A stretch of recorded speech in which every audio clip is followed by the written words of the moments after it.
Alright, today we have a 1998 Mitsubishi Mirage. The front wheel hub bearing has gone bad, so we're going to show you how to replace that bearing. Now this one's different than the other ones we've shown you because the bearing is a press-in unit, so we'll show you the differences on that. First thing, like normal, we just have to get it jacked up and get the wheel off, and we'll get started. We already got our new parts from autopartsdirecttoyou.com, so we'll go ahead and get going. Okay, before we take the wheel off, I just wanted to demonstrate to you how bad this bearing is. You can hear it when the wheel spins. That right there is a really bad wheel bearing. That will make a ton of racket going down the road. Believe it or not, it doesn't even really have any play in it. It's mainly all noise, so play in a wheel bearing is not always an indication of it going bad. Often it's just the noise, or the other way around, they can have play and not noise. So, just wanted to show you that. We're going to go ahead and take the wheel off. Alright, first thing we're going to do is take the cotter pin out, holding the hub nut on. All you have to do is straighten it out.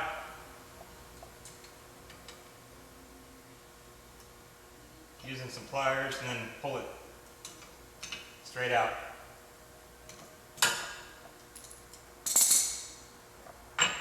After that, we'll go ahead and take the hub nut off. Next, we're going to disconnect our brake caliper. There's two 17mm bolts on the back, and that'll disconnect that.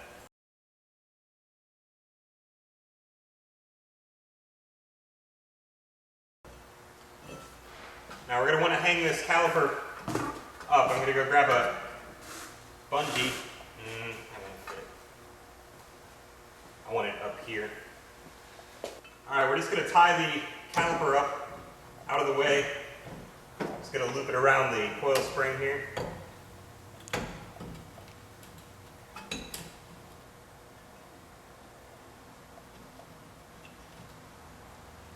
Okay, we'll take our rotor off.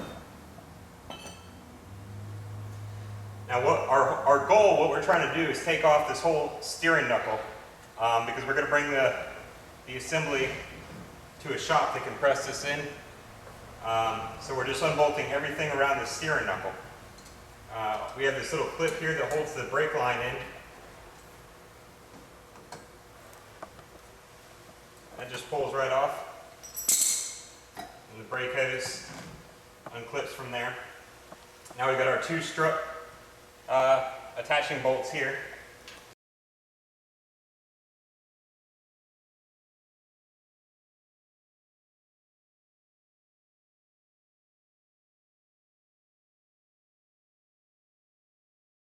Alright, we got the strut bolts out of the steering knuckle.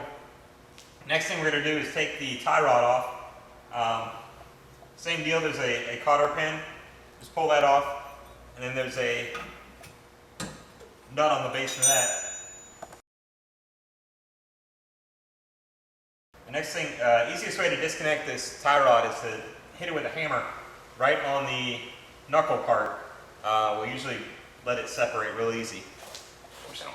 Now to separate this, all you have to do is hit right here on the knuckle, and that'll pop that'll usually let the tie rod pop right out. You saw it? There it goes. Now our last step is to do the same thing with the lower ball joint.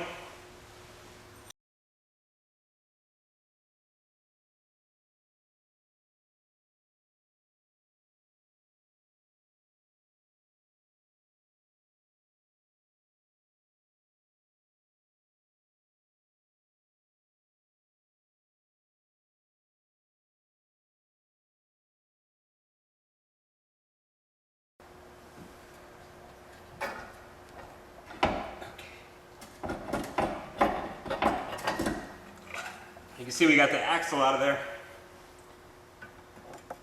And I'm just now disconnecting this lower ball joint.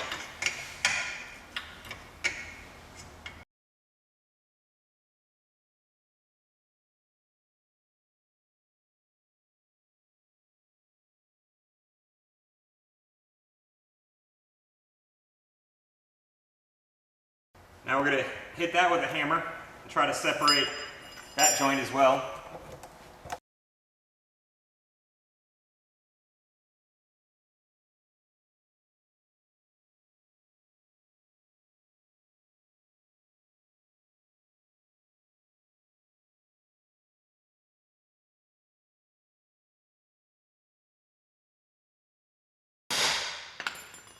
There we go.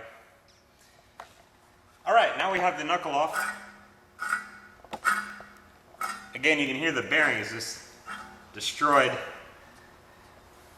So what we're going to do now, we're going to bring this up to a shop, and we're going to have them press the old bearing out and press the new bearing in. So we'll show you how that's done.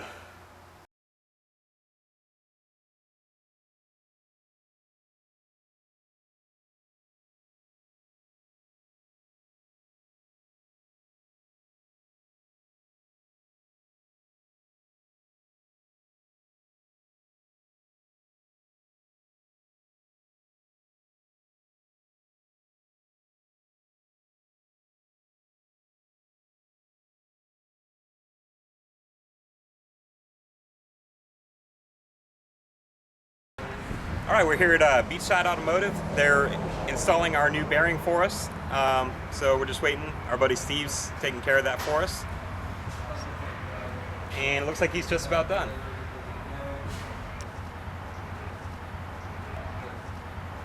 Hey, good timing. Here, come hand that to me. Why, thank you, Steve. No problem, Joe. Perfect. All right, we're back from Beachside Automotive. Our friends over there, they went ahead and pressed our new bearing in there. It's not a bolt-in hub like some of the cars out there. So we got our new bearing inside with our new seals. If you ever need anything and you're down in the Melbourne, Florida area or near Indian Harbor Beach, give our friends Beachside Automotive a call. Their number is 773-7379. That's area code 321-773-7379. All we have to do, we're going to start by getting the ball joint back on. Just slide your steering knuckle onto the ball joint and get your nut started on there and tighten it down.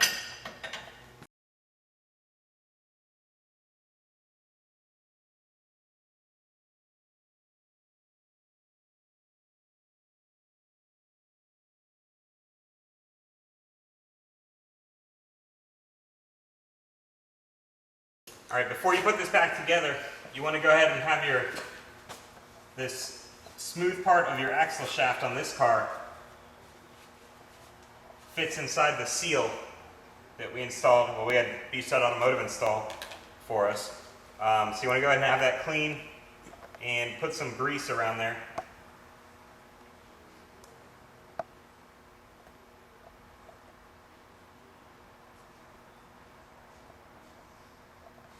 And we're also going to put some grease on the seal itself.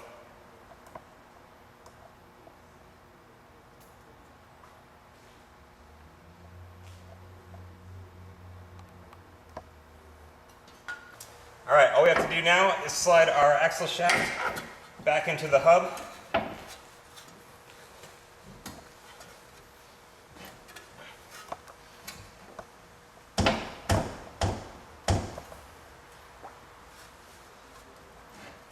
And from here, it's just a matter of bolting everything back together.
I'm just going to snug this bearing hub nut, and then we're going to torque it again once it's on the ground. So we're just going to snug it up a little bit. And once it's on the ground, I'll give it its proper torque. Make sure everything's clear. And that's pretty much it. All I have to do now is put the wheel back on, torque the hub nut, and then I'll put the cotter pin back in. All right, now every single car out there has a different torque specification. To find out, look in your service manual because they update it frequently. So check your owner's manual for the hub torque. We're going to go ahead and torque this one down.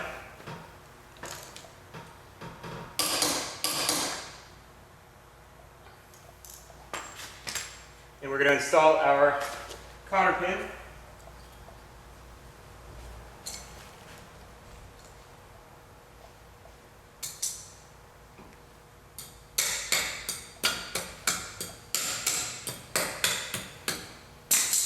And we are complete. So now we just have to test drive it and make sure it's good and quiet, which I'm sure it will be. So again, keep autopartsdirecttoyou.com in mind. Next time you need to save some money on some parts. And Beachside Automotive if you're in the area and need some work done in your car. Thank you so much.